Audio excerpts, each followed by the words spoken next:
శాస్త్రవేత్త, విదేశాంగ నిపుణులు, అన్ని రక్షణ నిపుణులు అన్ని కూడా. పుల్లారావు గారు, నేను చెప్పానంటే ఇవన్నీ ఇప్పుడు సంబంధం ఉన్నాయి. విదేశీ వ్యవహారాల సంబంధం ఉంది, రక్షణ వ్యవహారాలతో సంబంధం ఉంది, ఆర్థిక వ్యవహారాలతో సంబంధం ఉంది. ఈ ఇష్యూ ట్రంప్ టారిఫ్స్ అన్నది. ట్రంప్ టారిఫ్స్ అనౌన్స్ కంటే ముందు మోడీ చైనాకు వెళ్తున్నారని, పర్యటించబోతున్నారు ఆగస్టు ఎండింగ్ లో అని వార్త వచ్చింది. సో ఏమైనా రిలేషన్ ఉందా? దీనికి కో రిలేషన్ ఏమైనా ఉందా?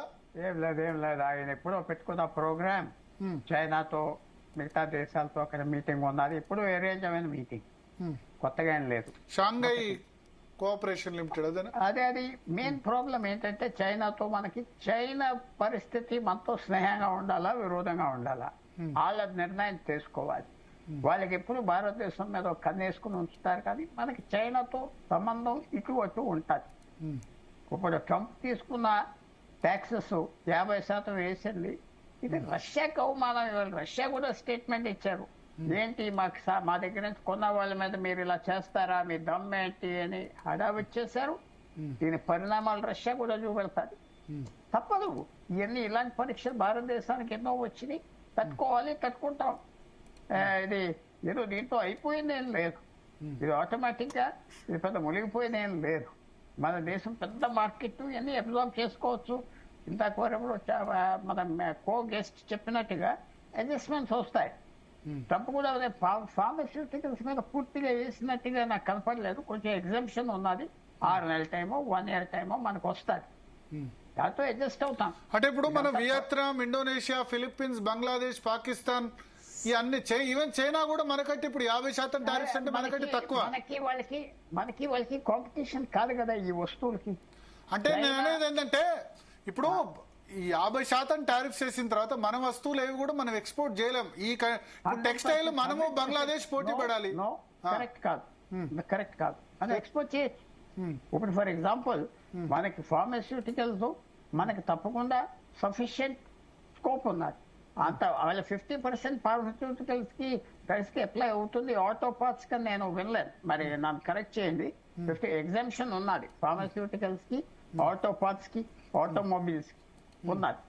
ఇదంతా ట్రంప్ హడావుడు ఏంటంటే భారతదేశం ప్రధానమంత్రి ఫోన్ చేసి అయ్యా మేము వచ్చి కలుస్తాం అల్లే. మిగతా ప్రధానమంత్రులు, బ్రిటిష్ ప్రధానమంత్రి, European union, Japan, Korea, Indonesia, Vietnam అందరూ పరిగెత్తారు. సో అది పరిస్థితి. అది మనం అర్థం చేసుకోవాలి. ఇది భారతదేశం ఏంటో అతను అర్థం చేసుకుంటున్నాడు.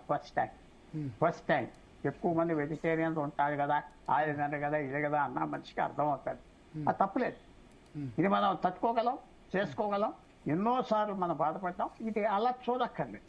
తర్వాత ఏంటంటే మన ప్రోడక్ట్ ని స్ట్రాంగ్ చేయాలి.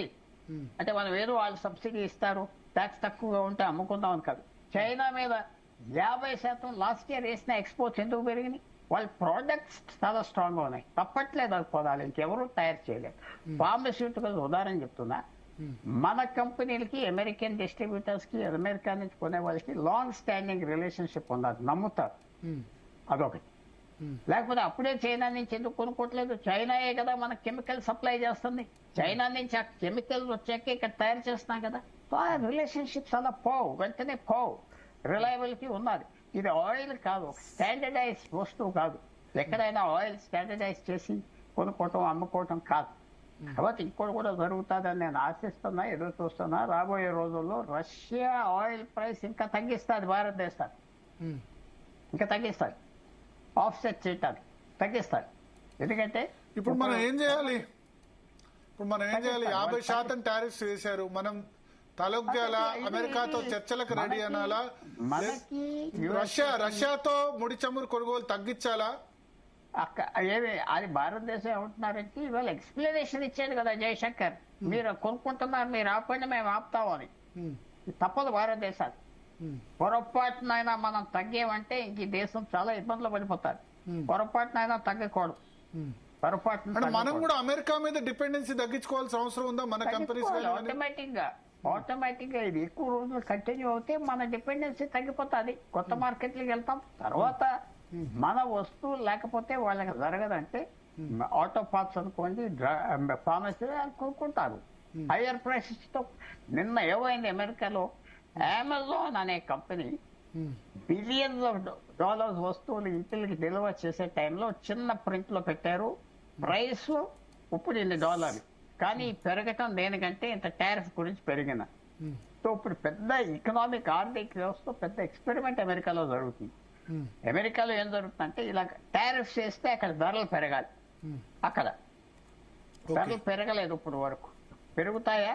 అదొక ఇంపాక్ట్. ఇప్పుడు కూడా 21 రోజుల పాజ్ ఇచ్చాడు, అంటే 21 రోజులు టైం ఇచ్చాడు ఈ 50% టారిఫ్. ఎంత అతను అర్థం చేసుకోకపోయేది డొనాల్డ్ ట్రంప్ బాగా క్లోజ్ గా ఫాలో చేస్తున్నాను నేను ఆయన్ని.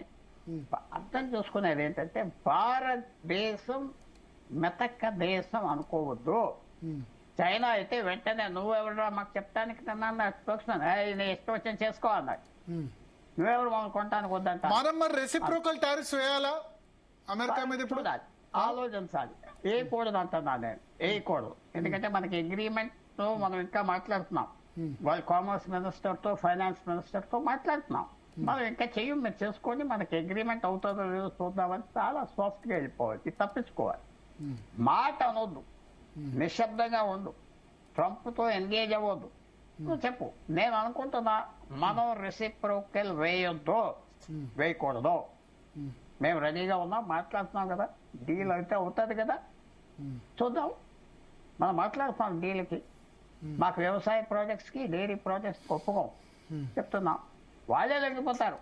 ఎందుకంటే మీకు చిన్న విషయం భరత్ గారు, మీకు ఒక వాటర్ ట్యాంక్ ఉన్నాయి, 10 కన్నాలు ఉన్నాయి, 9 కన్నాలు మీరు పూర్చేశారు. ఒక కన్నం తెలుసుంటే ఇంక ఉపయోగం లేదు కదా ట్యాంకు, చెప్పండి.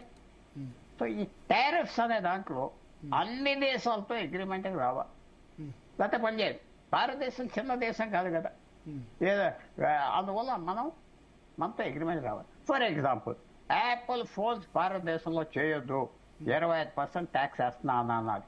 కరెక్ట్, వేసుకో. కానీ దీంట్లో ఉన్న సీక్రెట్ ఏంటి? యాపిల్ టోటల్ ప్రపంచ మార్కెట్ లో భారతదేశంలో యాపిల్ ప్రోడక్ట్స్ 6% భారతదేశం, 7% కొంటున్నాం. ఇప్పుడు ప్రొడక్షన్ ఎంత చేస్తున్నారు యాపిల్ కంపెనీ? 1% చేస్తున్నారు. ఓకే. సో అది ఎలా? అది మనం చేసే మనం కొనే 6% చేస్తే చాలు. అవును, చాలు. సో ఇవన్నీ ఎలా ఉంటాయంటే డొనాల్డ్ ట్రంప్ బెదిరింపులకి కొంతమంది బెదిరిపోతున్నట్టుగా నటిస్తున్నారు పెద్ద పెద్ద కంపెనీ, నటిస్తుంది. ఆ నటన ఎంతవరకు వెళ్తాం చూడాలి. ఇది నేనంతా ఏదో మిగిలిపోయాం అయిపోయింది అని లెక్క పెడతలేదు. మనకి టైం ఉన్నది, డొనాల్డ్ ట్రంప్కి టైం లేదు. రష్యా ఛాలెంజ్ ఇచ్చింది డొనాల్డ్ ట్రంప్. డిఫెన్స్ అగ్రిమెంట్స్ చింపేస్తుంది అమెరికాతో, న్యూక్లియర్ అగ్రిమెంట్స్ చింపేస్తుంది. వాళ్ళు ఎన్నో సంవత్సరాలు పీస్ఫుల్ గా ఉన్నాయి. అమెరికాలో వాళ్ళ సెనెట్ లో, కాంగ్రెస్ లో, మీడియాలో అందరూ ఆలోచిస్తున్నారు ఇదే మొత్తానికి యుద్ధం తీసుకొస్తాడా అని. నిజంగా రష్యన్ ఫారెన్ మినిస్టర్ ఉన్నది దాన్ని, నువ్వు చేసే పని యుక్రెయిన్ రష్యా యుద్ధం కాదు, ఇప్పుడు రష్యా అమెరికా యుద్ధం అయిపోతుంది అన్నాడు. చాలా ఇది సీరియస్ గా వెళ్తాది. ఇది గ్యాంబ్లింగ్ కొంతవరకు పనిచేస్తుంది, నెగోసియేషన్స్ కొంతవరకు పనిచేస్తుంది. ఆ మాటలు చాలా ఎవరో ఎక్స్ ప్రెసిడెంట్ రష్యా ట్రంప్ తో ఎటకారంగా తిడుతున్నాడు, ఇతను తిడుతున్నాడు, అతను తిడుతున్నాడు, మెడ్వెడెవ్. అవును. దానికి న్యూక్లియర్ సబ్మరీన్స్ పంపించేస్తావా రష్యా మీదకి? పంపించామని చెప్తావా? ఇది ఆట అనుకుంటున్నావా అన్నారు రష్యా. ఇది మనం ఒక కన్ను ఎలా చేయాలంటే రష్యా ఏం చేస్తుందో చూడాలి. రష్యా అమెరికా మాట విన్నో యుక్రెయిన్ ని అన్నదంటే ఇంక అమెరికా ఫెయిల్, లేకపోతే అడిగింది రష్యాకి ఇస్తే ఆప్ చేస్తా ఉంటారు. చూడాలి. మీరు ఒక కన్ను రష్యా మీద వేయాలి, ఒక కన్ను చైనా మీద వేయాలి. భారతదేశం ఒంటరిగా లేదు. ఒక్క నిమిషం రేవంత్ గారు